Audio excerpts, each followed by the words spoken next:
चंदिया संकुल अंतर्गत ग्राम पंचायत जोगिया में पदस्थ शिक्षक शैलेश टोपो द्वारा लगातार विद्यालय में अनुपस्थित रहने से छात्रों की पढ़ाई पूरी नहीं हो पा रही। कक्षा 1 से 8वीं तक के बच्चे विद्यालय में अध्ययनरत हैं, जहां पर मात्र 5 शिक्षक ही पदस्थ हैं। इनमें से 3 अतिथि शिक्षक हैं, जबकि मुख्यमंत्री डॉक्टर मोहन यादव द्वारा स्पष्ट कहा गया है कि विद्यालय में लापरवाही बरतने वाले शिक्षकों को बख्शा नहीं जाएगा। ऐसे में सवाल ये उठता है कि ऐसे शिक्षकों को प्रशासन की किसी भी प्रकार की कार्रवाई का डर क्यों नहीं है। कुछ लोगों द्वारा यह भी बताया गया कि ईसाई धर्म के होने के कारण बच्चों को मिशनरी से संबंधित शिक्षा भी शैलेश टोपो द्वारा दी जाती है। विद्यालय में पदस्थ दूसरे शिक्षक आए दिन मेडिकल लीव में रहते हैं। विद्यालय में खुले में लगे ट्रांसफार्मर से कभी भी कोई अप्रिय घटना हो सकती है। इस हैंडपंप से बच्चे पानी पीते हैं। वहां पर इतनी गंदगी व्याप्त है कि सांस लेना भी मुश्किल हो रहा था। सुविधा घर के अभाव में काफी छात्राएं विद्यालय नहीं आती। क्या नाम है आपका? मेरा नाम विकेश सिंह है। ये कौन सा पंचायत लगता है? सिमरारी। और गांव कौन सा है ये? जोगिया।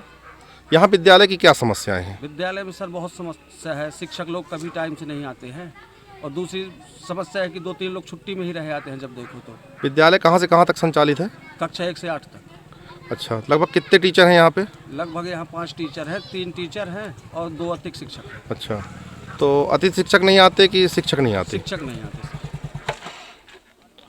तो विद्यालय फिर कैसे चलता होगा यहाँ पे? एक शिक्षक आते हैं और 2 अतिथि शिक्षक तो चलाते रहते हैं धीरे धीरे, क्या करें। मैम, ये जोगिया जो विद्यालय है कक्षा 1 से 8 तक जो संचालित है, वहाँ पे एक जानकारी मिली कि बच्चों को भोजन व्यवस्था नहीं हो पा रही है, तो इस विषय में आप क्या कहेंगी? ये जानकारी मुझे भी मिली थी। MS जोगिया में MDM के तहत बच्चों को भोजन नहीं मिल रहा था, परंतु जब मैंने 11 जनवरी को औचक निरीक्षण किया और मैंने स्कूल की मॉनिटरिंग करी तो वहाँ पता चला कि मैडम हमको चावल मिल गया है। चावल नहीं मिलने के कारण भोजन नहीं मिल रहा था और मैंने रसोई में भी जाके देखा तो वहाँ पे प्रॉपर विधिवत बच्चों के लिए मध्याह्न भोजन तैयार हो रहा था। और मैं जब संतुष्ट हुई और जब मैंने देख लिया कि वहाँ भोजन बन रहा है तब मैं आगे स्कूलों में निरीक्षण करने के लिए निकली। परंतु वहाँ मुझे जो एक बात और दिखाई दी कि बच्चों के लिए टॉयलेट की व्यवस्था नहीं है। इसके लिए हम अपने अधिकारियों को भी बताएंगे कि वहाँ पे टॉयलेट की भी व्यवस्था हो और मध्याह्न भोजन वहाँ प्रॉपर तरीके से बनने लगा है। सर, क्या नाम है आपका? मंदिला रजास। यहाँ कहाँ से कितने विद्यालय हैं मतलब? अच्छा 1 से 8 तक। अच्छा, पूरे कक्षाएं संचालित हो रही हैं? जी सर। आपके यहाँ शिक्षक कितने हैं? 3 सर। अतिथि शिक्षक सहित की? नहीं, अतिथि छोड़ के। अच्छा, टोटल कितने शिक्षक हैं? 5। 5। अभी आज के डेट में कितने टीचर उपलब्ध हैं यहाँ? 3।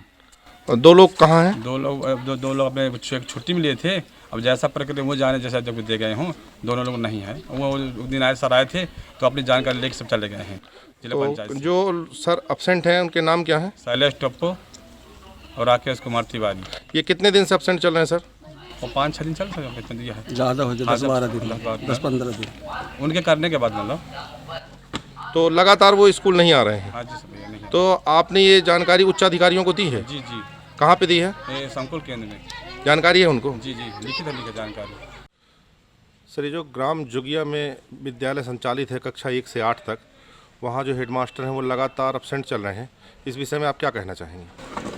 जो हेडमास्टर अब्सेंट है लगातार, उसकी सूचना एक वहाँ के टीचर राकेश तिवारी द्वारा दी गई थी दिसंबर में कि ये 25 तारीख से बिना सूचना के विद्यालय से अनुपस्थित रहते हैं। और फिर उसके बाद राकेश तिवारी का भी 5 तारीख को एप्लीकेशन आ गया कि वो मतलब बीमार हैं तो कहीं जांच करवाने गए हैं। तो यही है कि हमने बोला भाई कि अगर बीमार है तो 7 दिवस के अंदर अनफिट और फिटनेस को वो जमा करें, प्रमाण पत्र सीखनेस का। कक्षा 1 से कक्षा 8 तक विद्यालय संचालित हैं, जिसमें मात्र 3 टीचर ही उपस्थित रहते हैं। तो ऐसे में क्या शिक्षा पूर्ण हो पाएगी? और आगामी मंथ में बच्चों के पेपर भी हैं, इस विषय में क्या कहेंगे आप? ये तो बहुत खेद का विषय है कि इतने लापरवाह टीचर हो सकते हैं। बताइए, हेडमास्टर इतना लापरवाह है कि वो 15 दिन से बिना सूचना के लापता है, जब उसके ऊपर तो कार्रवाई चल रही है CO अधिकारी के द्वारा। अब ये राकेश तिवारी मेडिकल में है, अब स्वस्थ है तो क्या किया जा सकता है? जब स्वस्थ होंगे तो तब वो जा पाएंगे स्कूल। तो उनकी अनुपस्थिति में क्या ऐसा नहीं हो सकता कि दूसरे टीचर वहाँ पे ज्वाइन करके बच्चों को शिक्षा प्रदान करें? अब क्या है कि व्यवस्था वहीं लोकल बना सकते हैं वो, बाकी किसी की भर्ती बीच में नहीं की जा सकती, क्योंकि यहाँ तो ये सब पोर्टल बंद रहता है। ऑनलाइन ही पेमेंट कर सकते हैं जिसकी अगर भर्ती करें तो, और ऑनलाइन में ज्वाइनिंग होगी नहीं और ऑफलाइन किया नहीं जा सकता। चंदिया से पवन गुप्ता की रिपोर्ट।